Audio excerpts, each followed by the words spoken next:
Yeah, really, yeah, really appreciate. This is a little different than the Ice Age Flood Institute, but there's a connection between the Ice Age. Actually, it's a little Ice Age and this talk, and we'll get into that in a minute. My background, like Jeff was saying, is that in the railroad business. Had a lot to do with Union Pacific over the years, engineering as well as operations. And then I basically retired from the railroad industry in '89 and then consulted for the railroad industry. I did a fair amount of work for BNSF. Back when it was BN, they hired me to work on the tunnel up there at Cascade Tunnel. So at the end of this talk, I'll advance the slide here. One shot here, and basically I'll, if we have time, and Jeff, you monitor the time for me, but if I get too long-winded, but I think I'll have time to talk about the ventilation system up at the Cascade Tunnel, which I spent a couple of years there studying that, and made some recommendations to BNSF, some of which they incorporated, and some they did not. But anyway, with that, we'll get started. And I assume, Jeff, questions will be in the chat or raise your hand and then we'll answer them at the end, or do you want people to interrupt as we go?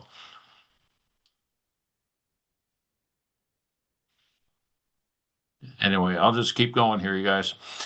Uh, Basically, Hello? see where, Say yeah. it again. Oh, I just want to make sure that if questions get asked at the end, is that how we do it? Sure, sure. I'll just pass the microphone around, or Crystal will. Yeah, so we're standing by on that, Bill. All right, so this is an older train. This happened. This is about uh, the early 1830s, 1840s, basically, this train. Uh, this is in Henry Ford Museum in Detroit, Michigan.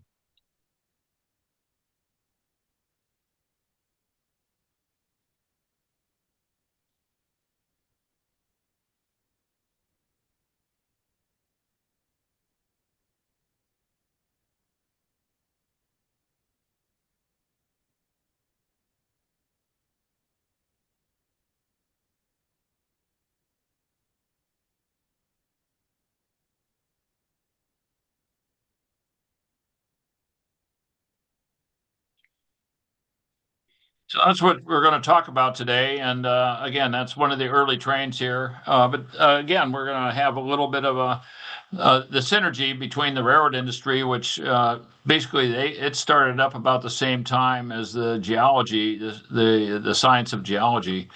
And I'm going to walk step you through the developments in both pursuits, railroad as well as geology, because they seem to complement each other. They both relied on each other, and I'll show you that connection here as we go. I'll switch. We'll start in England, where a lot of this began, Scotland and England, and then we'll go to the U.S. And wrap up here. Talk a little bit about current events, what's going on in the rail industry, and if we have time, we'll talk about the ventilation system and operations through the Cascade Tunnel, which is just a few miles to the west of you guys. The science of geology and running of trains continues to intermesh even today. This was taken this a couple of years ago. This is a current situation that's on the main line between LA and San Diego, where the Amtrak owns this line, and it's being assaulted by the ocean. And the idea of continuing to run trains and doing it geologically proficient is continues to be a challenge. They are going to put this this mainline rail line between LA and San Diego into a tunnel just right near here to avoid the ocean encroaching. So the two disciplines continue to interact even today. This is basically what we're talking about here. You had the Industrial Revolution that kicked everything off, and that By and large, they figured about the middle of the 1700s, 1760 is what they think it began. But really, you had the Little Ice Age kick in, and what happened was all the folks in England and Scotland they burnt down all the forests. They cut down the forest to stay warm, and so then they had to start looking for coal to stay warm in the late 1600s, and that's when they started to get into using coal for that. This Thomas Newcomb down here at 1712, he's the first one to come up with a steam engine, and that. Basically, this is how the Little Ice Age. You can see the temperature here, and this is in central England for this temperature curve. But basically, the Thames froze over. I mean, it was just miserable living there. And again, the folks turned to coal. And they started looking for coal in earnest. So that's what the geologists started doing. And they then needed to figure out a way of getting that coal to market. Wood they could transport somewhat on wagons, and to some extent the coal was further north, and it was difficult to get that there. Here's the coal they're looking for. And most of the coal deposits were in areas where it was basically wet and damp, and they had to resort to pumps to keep the water out of the mines. The same thing had happened. Not only did they use coal to get warm, but they were switching to rather than everybody making a one-off type of clothing and that sort of thing. They started to mechanize a lot of these mills. Here's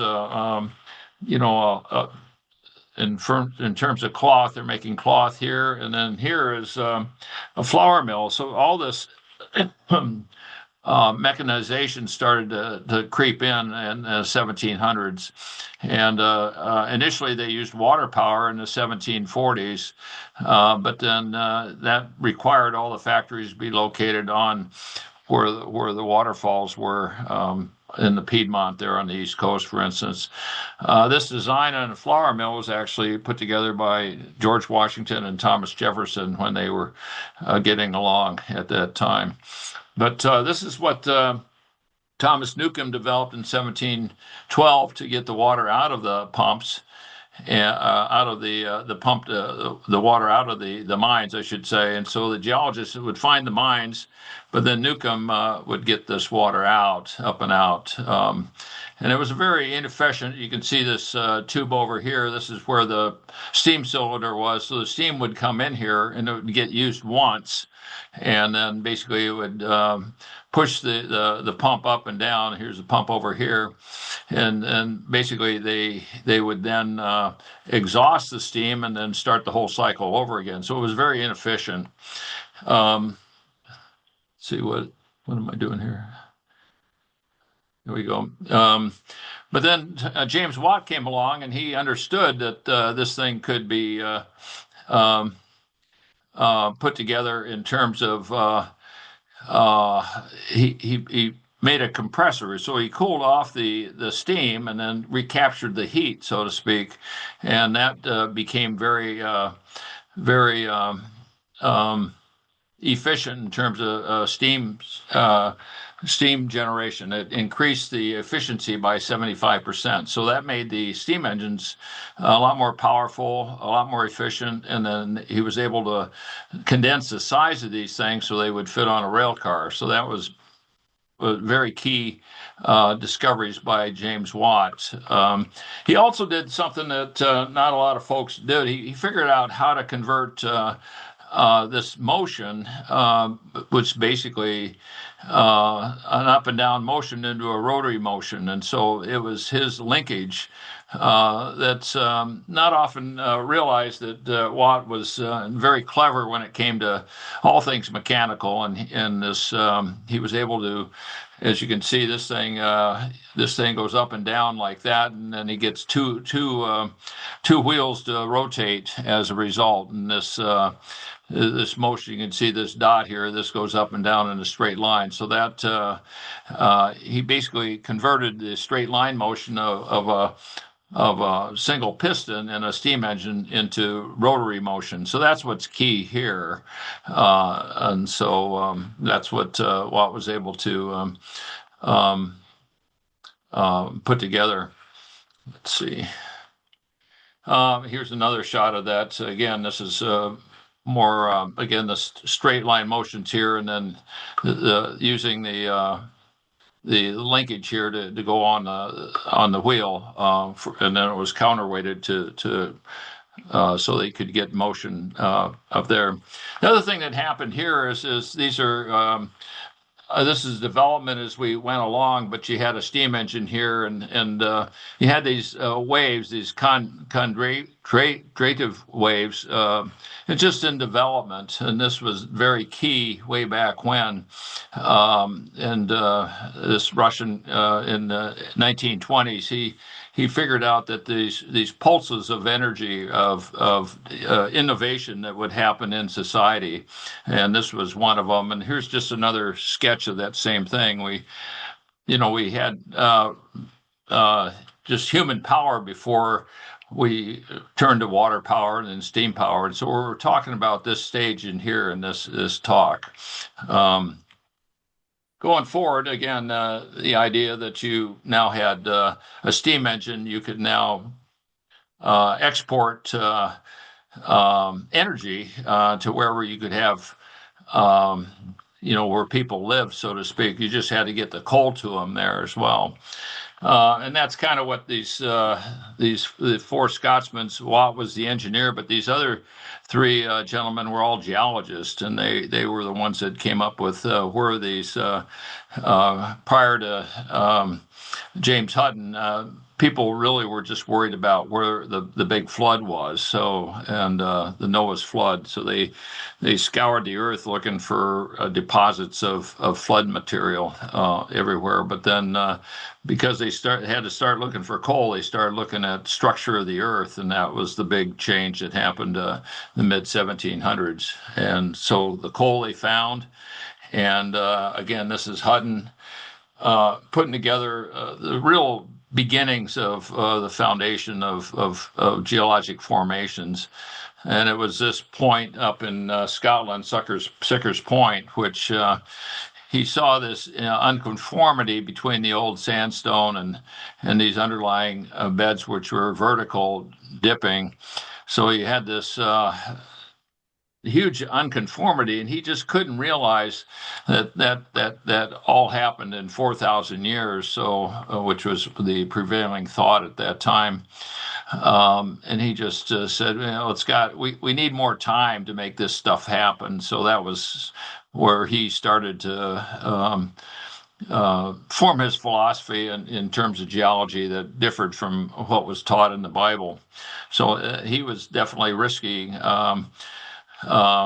heresy at that time, but as you can see, he was definitely on the right path. So again, the beginning of the synergy between the two is you basically had the geology found the ore deposits, and then the railroads would fund these geologic explorations too. Is kind of what happened there. But once the ore was found, then the railroads would transport all this bulk material, so they took the coal from, say, Newcastle down to London, where they could then burn it closer to where the factories were. But the geologists had to figure out, where the tunnels were at and all the bridges and that sort of thing. So there was this synergy between the two of them as well. And so they basically need the expertise and how to build a bridge and tunnel. You need the geologist to work with you there, and then all these excavations would then find these fossils. This over here in the corner, this fossil butte, that was unearthed by the Union Pacific Railroad in 1953 over there by Kemmerer, Wyoming, and so that turned out to be a godsend for geologists when the railroads, dug into that hill. And the railroads did needed ballast to go under the track. And the quid pro quo is that the railroads would then transport these geologists to and from. And you'll see that in some of the testimony that happened. That these geologists would unearth these big dinosaur bones, and they would rely on these trains to take them all these dinosaur bones back to civilization. There from wherever they'd find these bones at. So that's another place where the two disciplines complemented each other. Um, this is a sketch of basically this is the first 100 years of about 200 years of synergy. Basically, you've got James Watt down here starting with the steam engine, and then these are the gentlemen that built the steam engines. And then we get into we'll switch to development in the U.S. With the B&O Railroad and all that. So we'll get into all this. And these are the geologists over on this side of the line that worked hand in hand. This is the first 100 years. But these are the gentlemen that put the steam engine on a train. Again, this little contraption over here worked pretty well, but they the big innovation was George Stephenson's train in 1814, and then the next version was the one that he developed in 1829. And how he did that was he basically used one steam engine, then he would take he'd take the steam and move it around inside the boiler in these 3-inch tubes. So that was much better. So it allowed a much lighter steam engine to be created.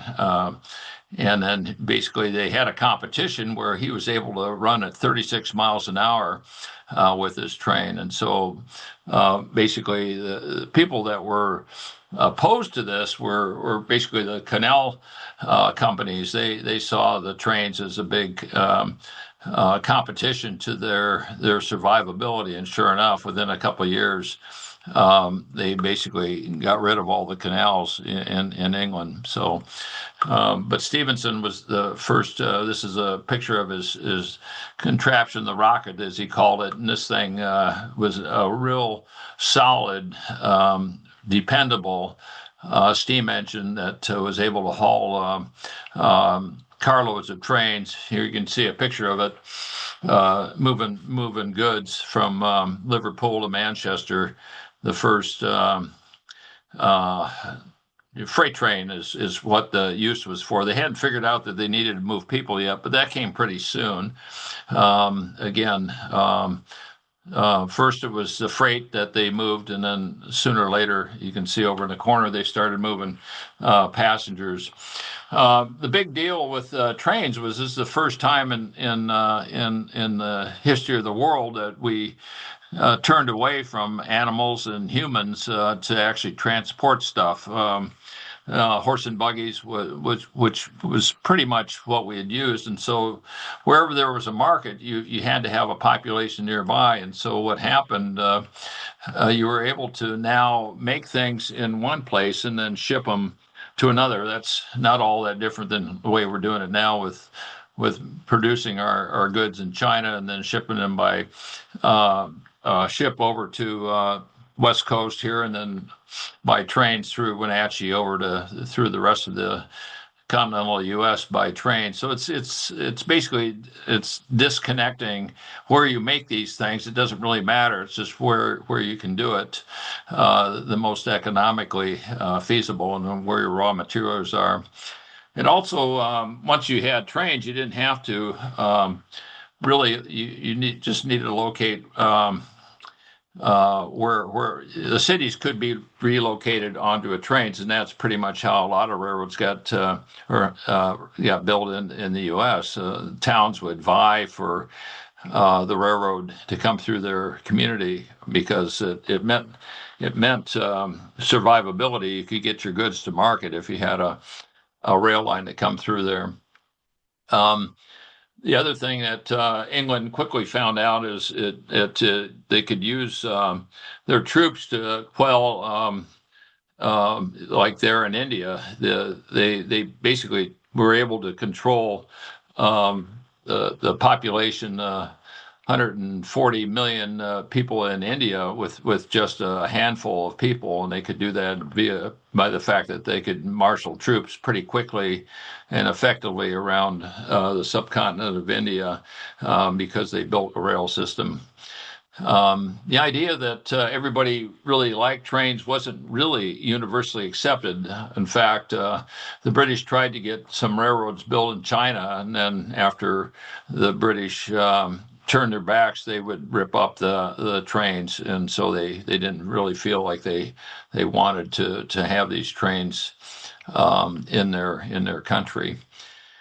This is just a sketch of all the trains that were the coal mines are these gray patches here, and then you can see the little red lines of where the railroads were built. And you can see they had a couple of pulses here. Basically built about 6,000 miles of rail line in just 20 years. This first pulse was basically indicates they were using that to haul coal, and so that was the first issuing of the bonds for the construction of these. But then they realized that people could move between these cities too, and so that really took off. They would definitely try to move coal first and then passengers second, but the passengers still started to demand for the trains to go to their cities, and so that was the second growth there that happened. And this is basically a sketch of how it developed there in England back in the mid 1800s. Again, Lyle was that's when he was in his heyday. He was basically got into developing all this geology in terms of uniformitarianism and really trying to figure out where and where to find coal at that time. So that was his contribution to the science here. And then they also, as I said earlier, they needed geologists to figure out to put in these embankments and the foundations for these bridges, going through tunnels, that sort of thing. So that they needed lots of geologists to figure all this development out in England. And this is just a shot of all the coal production that this is 18. The railroads in 18 came in this time, so the production of coal had started prior to the advent of the railroads. But by the time the railroads got built, you can see that all these other countries started to get into the coal business as well and hauling coal. That's what this chart kind of represents. Switching to the U.S. right now, we had a little different situation here where this pink is where people settled initially on the eastern seaboard, and then basically just everything east of the Mississippi. The key thing about this is you can see this yellow here is where the coal was located. So they had a lot of coal.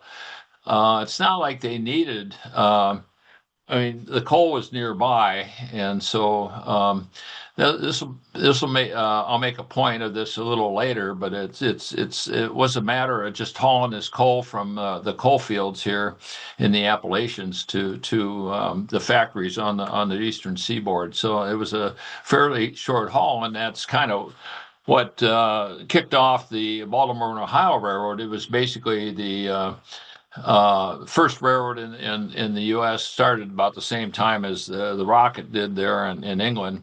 The key thing is this phrase here, that basically they had the loads that came downhill and the empties went uphill. So it was fairly straightforward. They could load up the coal, and then they would just use the steam engine to move the cars around. And basically the train came down almost by gravity.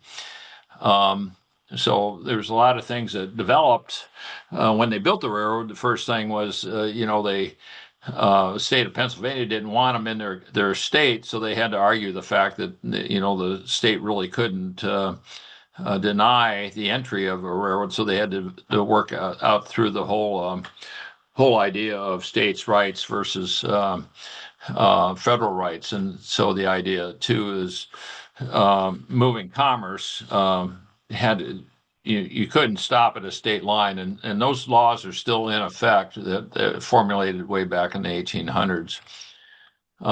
Again, this is a picture of here's Frostburg, where the coal mines were located. You can see it's all basically downhill to Baltimore. They'd go around Mount Airy here, but the whole idea was through the Alleghenies, they could basically all the loaded coal trains would come down into Baltimore, and they would use the coal there locally. That's where they made their money. Initially, it was to haul cargo, and then they basically expanded their operation to start transporting people as well. So we're about this part on the graph here now, and we're moving into what we call the Pacific Railroad surveys, which affects us. And the key thing here too is that the railroads have been around for 200 years, so that's we're going to celebrate that in a few years here, the 200th year of the railroad industry. And this is kind of how they started building tracks out, west on this kind of material here.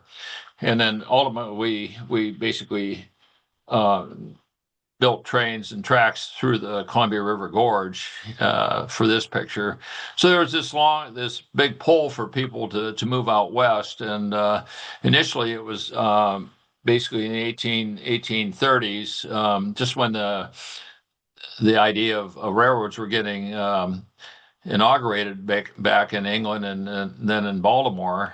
This is when these trails got developed out west, and you had you would have a lot of people in 1840, 46, 48 is when they discovered gold in California. So there are a lot of men that came out there, but a lot of the men wanted to bring their families with them, but gold mining didn't really lend itself to having a family life. But once you got up into the Willamette Valley and they found the Willamette Valley, they discovered that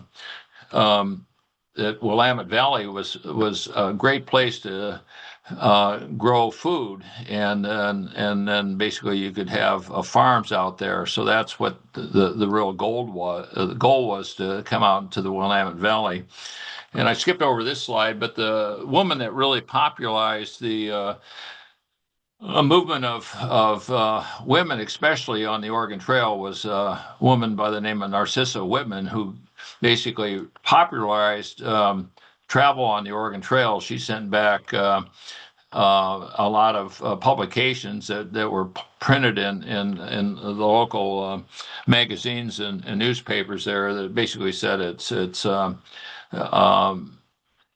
doable by a woman, and she basically, not only that, she became pregnant on her way out west, and then was able to show that she didn't have to be bedridden just because she was pregnant. And so it was very very much a key thing that happened when she was able to go out west and demonstrate to other women that they could too. So that's really popularized the travel out west. And then this is kind of a buildup to the fact that sooner or later we're going to have to get trains out here. So that was the emphasis to get people to move from out west where they could grow crops in the Willamette Valley.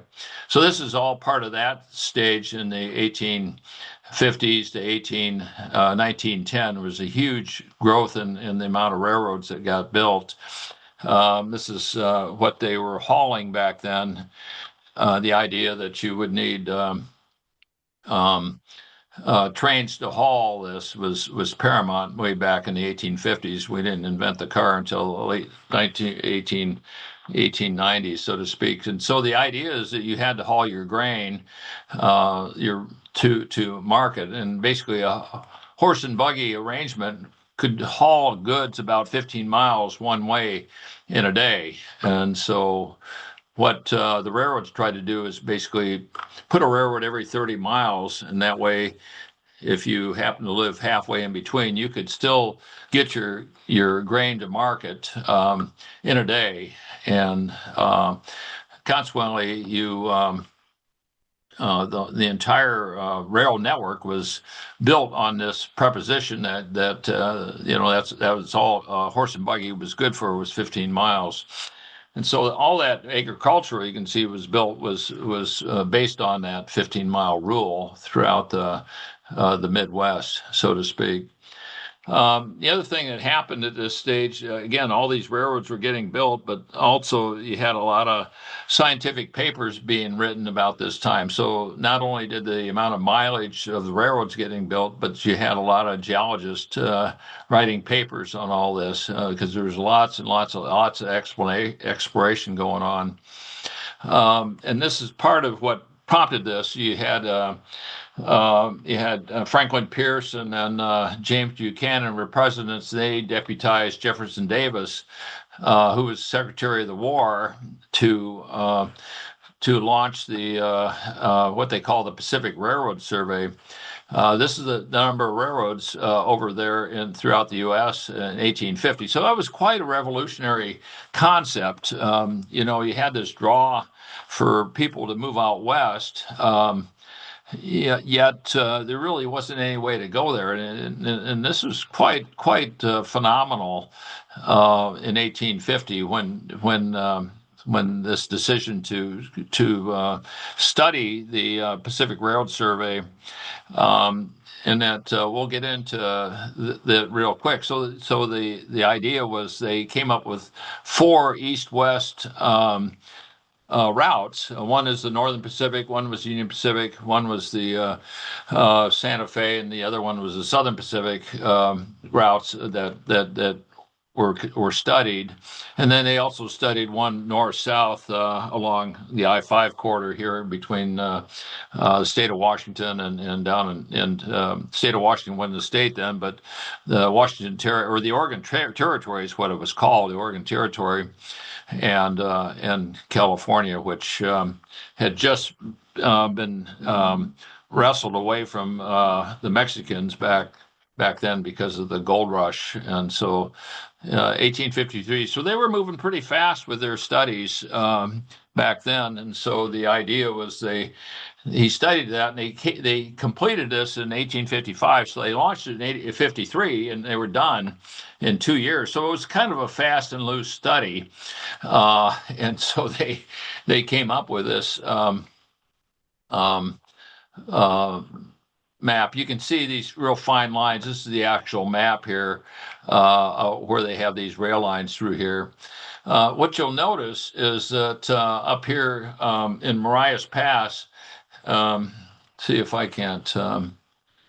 Let's see what I do with that here.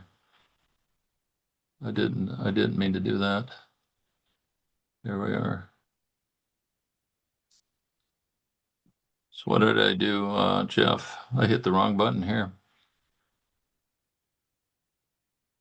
Oh, here we are. Okay. But basically, I can move this. You see where that star is up there? That star is Marias Pass, and you see they didn't pick the route of the Great Northern here. And you folks living in Wenatchee, that was ultimately, it turns out to be one of the better routes through the country. Well, the reason they didn't study this up in there is because because of the Blackfoot Indians. They could not go into that reservation, wouldn't go near it. Just because they were very inhospitable, and so consequently, that route that James Hill later used and exploited, and Stevens found the Marias Pass, was pretty much ignored by this survey because of the hostilities, because of the Blackfoot Indians. So that's why the Great Northern Route wasn't included. See, I did something here. Oh, here we are. All right. So the route that did get picked was the what Jefferson Davis recommended to Congress was the Southern Tier, And he picked that for very sound reasons, which he had better gradients along the route and also better climate. Um, all right, so what do you think? How far do you think his recommendation got in 1855? Well, the Congress was not in a hurry to approve his study, and because the South um, was a slave was still recommending slavery through there, and any state that got made into a state, they were still trying to enact the fact that one state had to be slave state for every state that wasn't.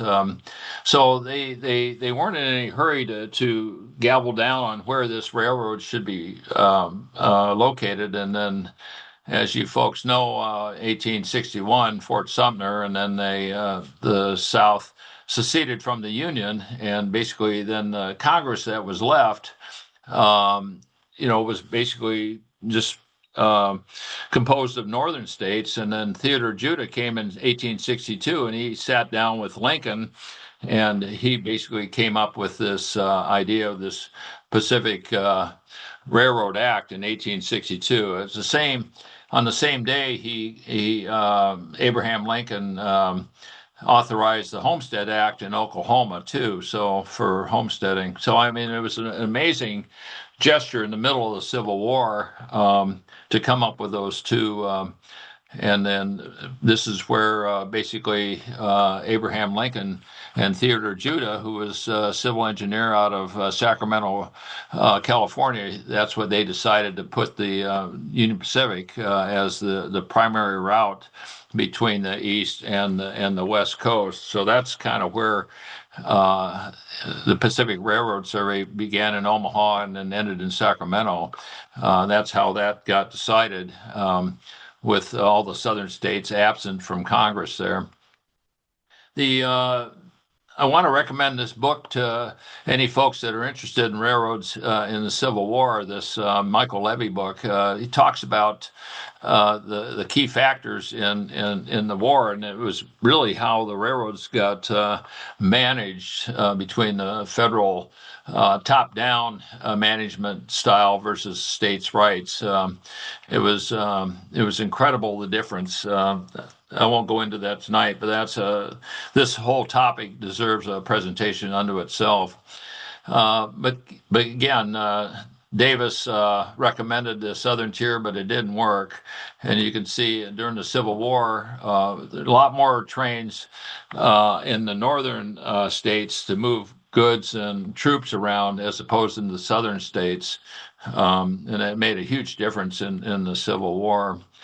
Following Civil War, you had a lot of the folks that came, the management, Dodge out of General Dodge, and all these stories of the military mentality that went into the formation of the Union Pacific Railroad was really a direct result of how the war was managed in terms of discipline and all that. So all these railroads, especially the Western railroads, had a fairly militaristic, disciplined approach in terms of management.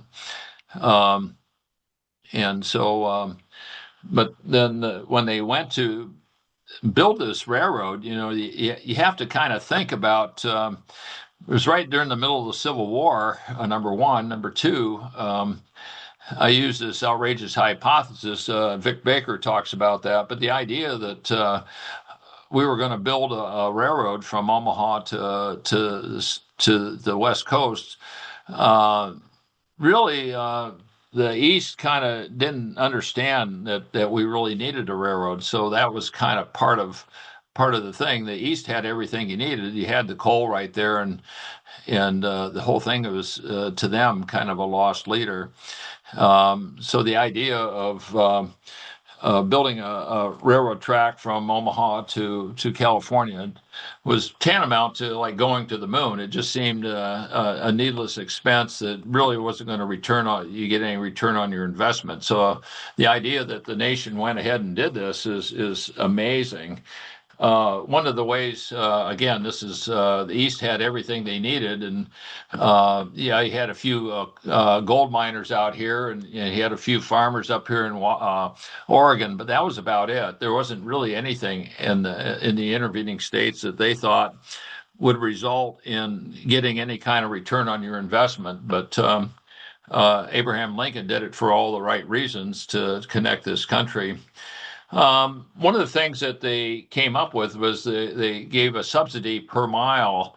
Again, if it you basically had $16,000 a mile if it was flat territory. You can see right here, and then where the star is, where they called uplands, they would give a subsidy of $32,000 a mile in the upland area. And then if you got into the real mountains where when you came out of Sacramento, you're going right up into the Sierra Nevada, they gave a stipend of $48,000 a mile.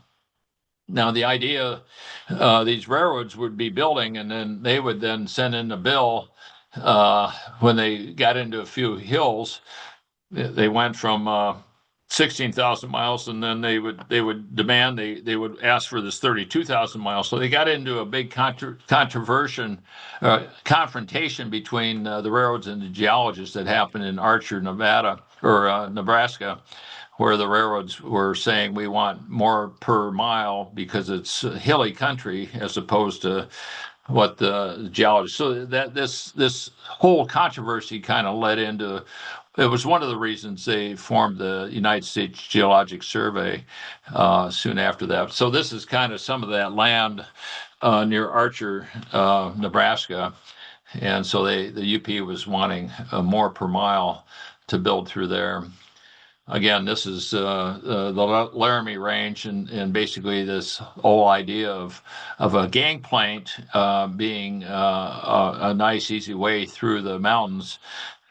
This turned out to be a true story. This is one of those things. It's not apocryphal. This actually happened. They basically found this route through there, and as you can see, it was this ancient soil,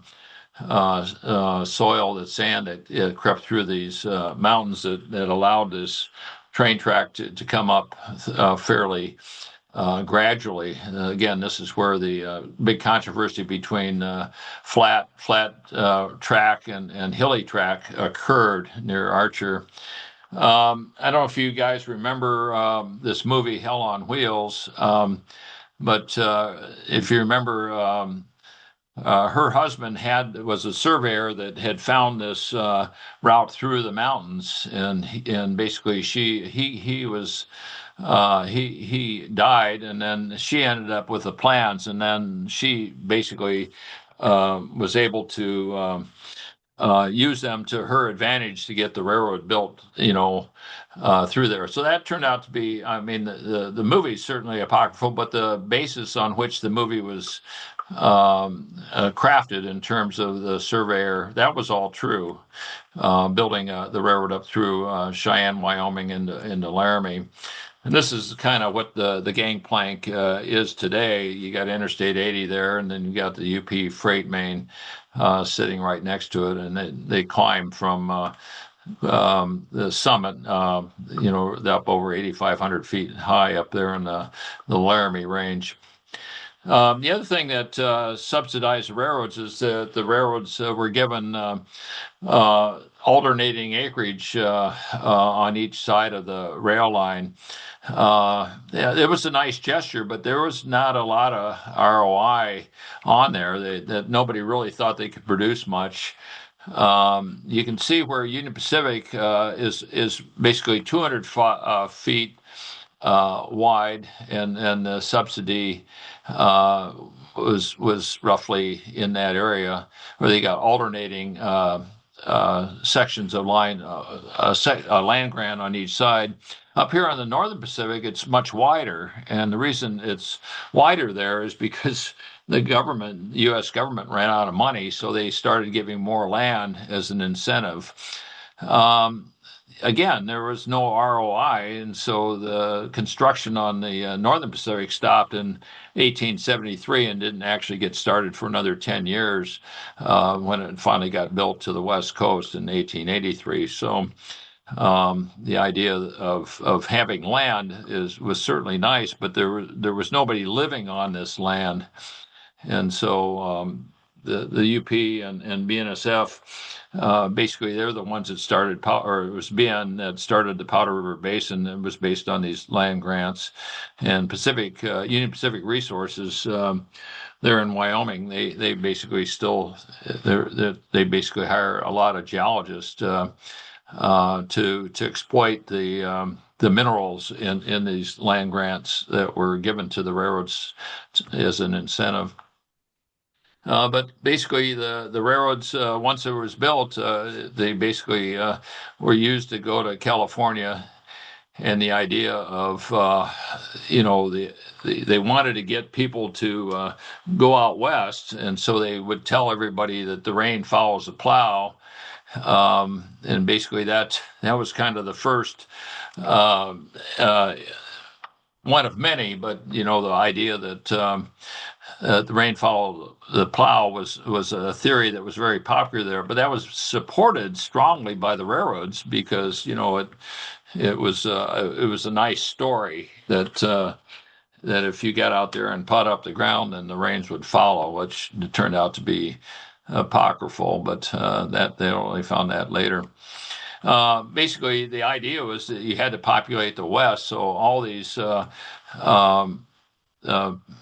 people, a lot of agents went over to Europe, especially Scandinavia, and they all settled up in the Minnesota area and up in South Dakota, in order to get people to live on this line, on the rail line. But this is kind of the hard reality. It was really hard to get basically to make a living and then produce the goods. But the other thing that the railroads used was they used the military to subdue the Native Americans in there. And so the railroads really wanted that. The military really wanted the railroads to get out to where they needed to build these forts. One of the first geologists, part of the USGS, was Clarence King, who took the railroad out, and he worked with Hayden on the Union Pacific Railroad to figure out the geology along the 40th parallel there. And again, this is the route that Hayden, he spent a lot of time along the Union Pacific finding out where the coal mines. In fact, the Union Pacific main line goes through the Hanna Basin, where the geologists found coal, and then went down through over here by Point of Rocks. There's a big coal mine here at Point of Rocks, and then they found a whole bunch of coal.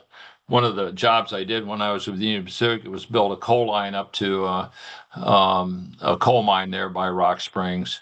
And then over here by Kemmer, Wyoming, there was a coal mine there that's still in existence. So they basically routed the railroad based on where the geologists told them the coal was located. They also, Hayden did the geologic survey, and he went up to Yellowstone. And when he went up to Yellowstone, there wasn't near any railroad. And that was his complaint. He didn't have a railroad to haul him up there, so he had to get up there on horse and by foot. But that was his complaint. And then they hired Moran, who was part of this team, to publicize the fact that these national parks were out there, and that they used that to try to incentivize people to use the trains to go out to Yellowstone or Glacier National Park or the Grand Canyon. And then, as most of you folks know, they went down the Colorado River in '69. That's when the railroad was built through Green River. And then Powell went down there, and the first person to go down through the Colorado River. And then he became one of the directors for the USGS. And like I said, he was the first person to debunk the whole idea of rain following the plow, as far as false news. But he says, nah, we're not doing that. The Colorado River Survey, they would have had a railroad down through the Grand Canyon, but for the fact that this Frank Stanton, he made it to milepost 24 on the Grand Canyon, and then he got caught up in a rapids and died. So that was the end of the railroad survey through there. Other places that, again, the geologists were used to develop all these traveling guides. Basically, you would get a passengers on these trains. They would hand them these guides that the geologists would put together. Um, he was this Mauritius Campbell that put one together, and you can see down here in 1910, he basically wrote this Northern Pacific Railroad Guide in 19 I think it's 1915 here, but basically he had Pardee's sketch of Glacial Lake Missoula from 1910 in this report. So this is actually great reading, and Nick Zentner has this in his collection, this guidebook, and I'd recommend reading that. This Campbell was quite a prolific writer and talked a lot about. This is one of his sketches in the route of the Northern Pacific through Montana. You see Missoula in there, and all that. And this is the first route, and then the other route is through here too. So they have the two routes through Ravelli and over towards Thompson Falls. But basically these were pretty. This is way before Brett's that they had this report, and Brett's. This is some of the work that Nick Zentner did with Glenn and Cruikshank, and basically locating. And Brett's got around all this area where he was doing this scabland work by train until he borrowed the station wagon from Thomas Large. Again, another picture from Nick, in terms of where the railroads were at and the railroads that Brett's used to get around. And then the geologists were used to basically put together all these geology maps based on what the railroads uncovered. Basically, we can skip some of this stuff, but I did want to go through the fact that they did finally build the Great Northern Railroad through the tunnel, and then, as you guys know, they had a couple tunnels that they built. The one down by Wellington that you're going to go visit, but then they put this other one through in 1929, which is it was the longest one in North America up until the time the Canadian Pacific built one up by Revelstoke, and it's 9.2 miles long. This one's 7.78 miles long. And they still, even today, they run about 28 trains a day through there. Basically, the idea that you have the Missoula floods basically scouring out these canyons for these trains. In the write-up, you can read some of the write-ups when they built these railroads through. They followed the floods of the floodways, and all they had to do is use a broom to put down the bottom of the railroad track, and basically the floodwaters of the Missoula floods basically carved these railroad right-of-ways. This is in the gorge in terms of a big slide that is still active, and you can see this orange line through here. That's the BNSF main line through the gorge, and that keeps moving every year a few feet. So they don't worry about it so much. It's not moving catastrophically, but it's something that is there. Talk a little bit about the railroad business. Again, it's going great guns right now. They got deregulated in 1980, and everything took off then. Union Pacific is through the gorge here on the Oregon side, and these are all the markets that they haul through there, and they basically have this is called a soda ash train here, and then you got a BNSF that runs through the gorge on the northern side, and both railroads being merged with Santa Fe in '95, and UP merged with Southern Pacific in '97, and the net result of that is BNSF is this orange line here. Basically, they're running. They call that the Southern Transcon, and UP calls their line when they bought Southern Pacific. They call that the Transcon as well, Southern Transcon. So both these railroads are running over 100 trains a day, 100 trains each. Out of LA. So the port of LA is the biggest port in the nation, and all that goods comes right through this Southern Transcon. So Jefferson Davis, when he did his work back in 1853, he was spot on in terms of where the best way to go, and it took us 100 years to figure that out. And so that's where all the big volume goes through the Southern Transcon here out of LA. This the only geologic obstruction there is coming out of the Los Angeles basin. This is over Cajon Pass, and these are pictures of trains coming up and over the mountains there, and then they drop down into Victorville and then go down through Needles, California there. Again, it was the American railroads that made all the supply chain economics work in terms of getting goods to market. The trains distributed. It's so amazingly cheap to do it that way. Los Angeles and Long Beach are very viable ports. The 20 million, what they call 20-foot equivalent. Most of those that business comes into distribution centers, and then they'll bring a container full of hammers. And then a container full of wrenches and a container full of saws, and they'll put them all together. They'll tailor make a domestic box in this warehouse district, and then they'll put that domestic box that's tailor made for Home Depot in Louisville, Kentucky, and they'll put that on a train and set it out west. So all that happens right here, just off the dock there in L.A. Long Beach. To some extent, they do that in the Kent Valley, but it's a big business down in L.A. Long Beach. This is some of the cargo that they ship into L.A. is all over the map, literally. And this is the imports of again what you're bringing in here. It's just everything known to mankind is brought through these ports. And this is just a picture of a train leaving LA.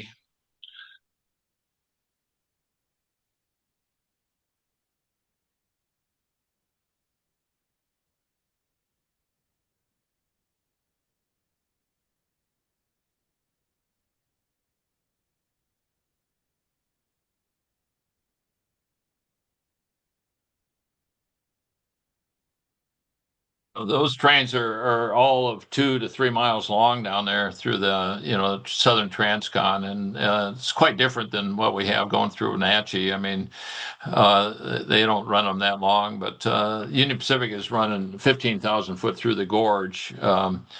Maybe you guys can tell me how long these trains are going through Wenatchee these days. The other things that's changed in terms of shipping is they put in a new Panama Canal. You can see the old locks over here and the new locks here. The idea of having enough water to fill up these locks is well, a couple of years ago was the limiting factor, and so they're talking about raising the level of the locks or the lake that supplies all this water by 2.5-3 feet. So that's ongoing because a couple of years ago they kind of ran out of water. The other thing that's happening here too, you end up with a lot more West Coast commerce here because the fact that Suez Canal and all the strife there and the Houthis in Yemen causes basically it takes a lot more, about 4,000 miles to go around Africa. And so a lot of that traffic comes back into port in LA Long Beach and some to Seattle Tacoma, and then it gets put on a train, run across the US, and then put back on a ship there in Elizabeth, and then transported to Rotterdam. It saves um, 5 or 6 days transit doing it that way, so it's economical, um, as opposed to going around the Cape of Good Hope. You also have this happening too. You have 18 container ships went through the North Pole this past year, and so that trend with climate change is going to continue. And so the idea that you're going right from China to Rotterdam is basically is something that is really picking up these days. We'll talk about basically a little bit about what's going on here. The coal business has dropped way off, even though we still run a coal train from Powder River Basin up to Roberts Bank. And so the container traffic is really what the railroads are after, and they really make money on running soda ash, grain, potash, coal, and then crude by rail. That you guys, most of those trains, loaded trains, go down through the gorge and up through Vancouver up to Anacortes, on BNSF, and then this coal train that they run on the Powder River Basin that comes through the gorge too. But the empties come back through. I think they come back through Stampede Pass. And then I think most of the business you get in through Wenatchee is the double stacks. We talked a little bit about passenger rail. We probably can do that another time. But the idea that the whole world is building high-speed passenger trains, everybody but us. Again, that's another topic for another time. But this is in Nagasaki, Japan, and this train's typically averages about 225. This is one of their newer, faster trains out of Japan.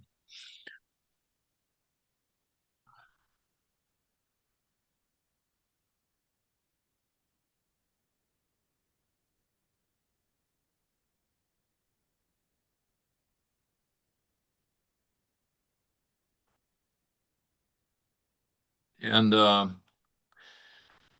we would like. I mean, the federal government here is hasn't really embraced high-speed rail. They still struggle with what to do and how to do it. And the idea that they still kind of want to put it on our existing freight tracks, but you can't do that.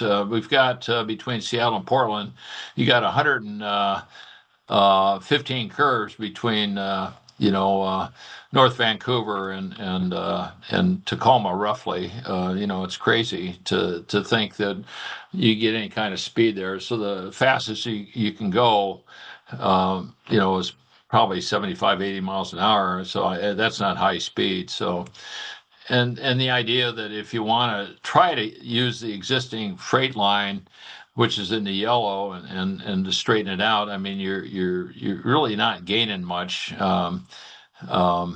So the idea, this is I-5 over here. This is just north of Ridgefield, north of Vancouver, Washington. So you really can't really get it on the existing lines. What they do in Europe is this. You can see the existing, the former line, rail line that was built in the old days, the conventional, is the yellow with a few tunnels and bridges in purple. What they do is they just go right through the mountains, and that's what this down here, all this purple here is tunnels, and all this blue stuff is out in the open. So you can see they just basically are. You have to go straight to go fast, and that's something that the U.S. government hasn't figured out yet. again, this is kind of the best way in terms if you want to go straight is the build things on pylons like that, and you can go straight, and you don't have to really worry about environmental issues. Sure, they're there, but as far as this cropland all down here is continued to use that land for crops and that sort of thing. So, I mean, if we ever get around to doing that, we're certainly going to need geologists to do these tunnels through all this land to go straight, if that's what we want to do. I'm going to skip this. This is something we talk about, and then I'll talk for 5 minutes on the ventilation system of the BNSF tunnel. This is right there at on the east portal there. You can see the this is the new tunnel door. This is over here is the old tunnel door here, which went up and down. It's called a guillotine door, and then BNSF hired me in '94 to come up with what they call a horizontal door to come through there, and the reason they put these doors is I'll talk about in the next few slides here. But basically, the Cascade Tunnel was put in 29. Basically, it eliminated a lot of switchbacks and a lot of heavy grades that they had. They were limited by the mountains. The geology was such that they finally then put electrification through these mountains. They had tried initially to run steam engines through the shorter tunnel, the older tunnel, but it just didn't work. So they ended up putting electrification through the Wellington Tunnel. This is again the new tunnel door, and you got Highway 2 just above the portal.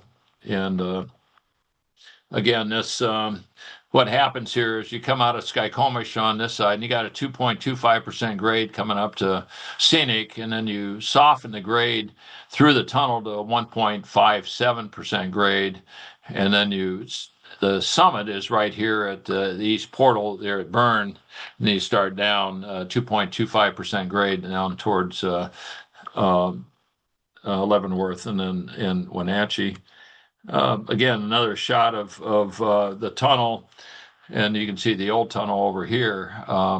This used to be Wellington here, where Ty is located, and then you have Highway 2 that scoots over Stevens Pass as well. Again, this is a sketch of a tunnel taken from one of the things that they put together. Again, when you come through the tunnel, you're gonna put a lot of. I mean, it's tough on crews, and it's also tough on the trains that go through that tunnel. And so they initially put in a guillotine door. They thought, okay, as long as prior to 55, they couldn't go through there with steam engines, so they electrified the tunnel. So between 1955 and 1995, they basically had this guillotine door set up, and they were concerned that they had a single point of failure. Should that door ever fail, they were going to be kind of screwed. There's absolutely they need that door, and I'll show you why in a second here. So basically, you have this tunnel. This kind of light blue is the tunnel, and you come up this grade. So these trains are coming up this hill out of Skykomish, and these trains are all laboring. I mean, this is right the maximum grade that the railroad can on anywhere between pretty much all through the U.S. This is the maximum grade. So these trains are right up the tonnage. If you had more tons, you'd have to add more locomotives, I guess is what I'm saying. So you have usually 2 or 3 locomotives ahead in, and any more you have distributed power back in there. And so when they tip over, and then they put a door in there, and I'll show you why in a minute here. So what happens is you have these 4 units coming up through this, in this particular case, and you got 5,000 foot of train or 5,000 tons, which it based on I don't remember the exact. So maybe you got 4,000 or 5,000 tons of cargo here, And so what happens, these trains are coming through there, and the cross-sectional area of the train is pretty close to basically it's about it acts like a piston. So you got this train going through the tunnel, and it's shoving all the air out ahead of it. This is over the Flathead Tunnel over here. It's a lot bigger tunnel, so the overheating issues aren't as severe. But basically, going back to the Cascade Tunnel, all the exhaust fumes coming out of the lead locomotive, uh, they basically, after the combustion of the diesel fuel, basically the emissions from that, not only they're toxic, but they're hot. And so they go from the first locomotive to the second locomotive, and it's basically 150 degrees higher temperature. The second locomotive ingests that hot air, and basically it spits that out at 300 degrees. And then when you try to combust that hot air in this third locomotive, it's not going to work. And then if it does stay online, basically this hot air that goes into this fourth locomotive, what happens is this thing shuts down. It derates and shuts down, and now you're you're up creek without a paddle when this thing shuts down, because your tonnage is such and the air resistance is such that you basically have to stall.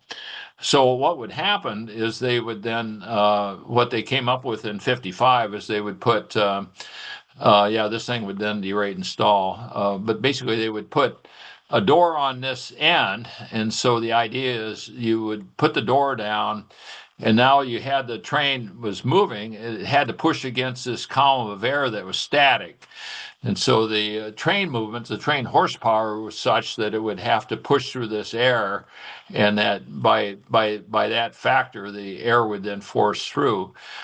They found out that's not enough, and so what they would do is they have two fans on this east end at the east portal, and they would turn on one fan, and then that air would push against these trains, and that was enough to keep these last units online. They'd keep them cool enough, and they run about 18, 19 miles an hour, and it's an incumbent upon the locomotive engineer to kind of keep the throttle at a pretty constant rate, and so that's part of the deal. If you basically you know accelerated in 1 or 2 miles an hour, you would be putting pressure back on these fans, and these fans had these basically these resistors or these rheostats in there that would short out if they ended up with too much back pressure on these fans. So it's all part of the dance of getting a train through the Cascade Tunnel. It's kind of a work of art, so to speak. These are the two fans that are up there at the east portal, and they basically both have 800 horsepower engines on there, and they blow this fan down through there. And so we again, this is what happens here. The train enters the tunnel. It's going through there, and it's making the air all dirty. And then once the train goes through, basically, they drop the door down here, and then they turn on these two fans here, and they start blowing air all the way to the west portal. And that takes about 25 minutes there. So you can see here it says 35 minutes, but we basically got it down to 20 minutes. So we were able to save some time and show the railroad that the tunnel was actually pristine and clean after a 20-minute purge. And so that's once the tunnel was clean, then the train dispatcher could give a signal to the next train, and it could proceed through. Again, we drop the door and then turn on one fan so they could keep cooling air past the locomotives. That was one thing that they wanted us to do, was design the tunnel door for that. So we put in a horizontal door, but they also wanted us to analyze all the factors that go into the train tunnel. And that's kind of what this graph shows is basically ambient air temperature and um, all the parameters that go in there, and there's also carbon monoxide and all that. So we studied the whole train, basically the performance of the tunnel, and we came up with a couple of solutions, which basically the railroad decided not to do that, and there's reasons why, and I'll talk about that in a minute. But this is kind of what they ended up doing, is putting in a new tunnel door through here. And then we put in a new system, basically a new maintenance facility where they could handle, basically these new fan motors and that sort of thing. So they basically got in a facility to basically, they kept the horizontal door, they kept the vertical door too. So they have a backup door now. And one of the things that we recommended they do is put a polar fan on at the west portal, so they could pull we figured they could get a couple more trains, actually 5 more trains a day if they put in an extractor fan on the west end, but they elected not to do it. And that this is kind of the door that we ended up putting on there. Um, and that's what it looks like here. Again, these you can see the carbon monoxide in this black line in terms of once the train goes through the tunnel and what it does, and then we were able to show that they could cut a few minutes off their purge time. So what this is kind of shows the radiator temperature of a locomotive through there, and you'd see where once it gets into the tunnel, it actually gets to the point where it basically gets too hot. This is before we made all the changes there. But since we did this work in '95, there's all kinds of things that have happened with the railroad industry. They've switched to alternating current, in terms of instead of direct current in terms of their traction motors, and that's an incredible change that have allowed these train engineers to really manage their train movement. It's so much more effective in terms of handling tonnage without these locomotives overheating. So the overheating problem has been ameliorated. The other thing that's happened is they switched to 4-cycle engines due to the Tier 4 diesel emission standards inside. I mean, the air quality is still bad inside, but it's much improved in where it was back prior to '95. And then the other thing that's happened is the railroad industry has gotten much better in terms of where they put the train power locomotives in the train. It's a lot more efficient, and so you don't have to put all those locomotives on the head end. You can leave them out, back in the train. So those are some of the changes that have happened since '95. With that, I'll turn it over to Jeff for questions, and want to thank you guys. Lots of changes over the years. The railroad has made a lot of changes. Geologists have made a lot of changes, and I want to thank you guys. Thank you, Bill. What an interesting presentation. Something you got to drill through rock to get things moving, and you certainly highlighted what it takes to get the train from our side to their side and back. So appreciate it. Thank you so much for jumping in here, and we look forward to another presentation. I know you got a lot more. You've got about probably, it looked like on your cruise ship schedule, you've spoke about 200 cruises. Bill does a lot of cruise ship presentations, and that's exciting. So maybe we can get one of those sometime, and thank you so much. Appreciate it. Okay. Any questions? You guys good? All right, Bill. Good night, and thank you. I'll be in touch with you. I'll give you a shout. Okay, Mary, There thank you you. go. All right, bye-bye. Very nice. Appreciate it. Thank you. Good night. Bye-bye.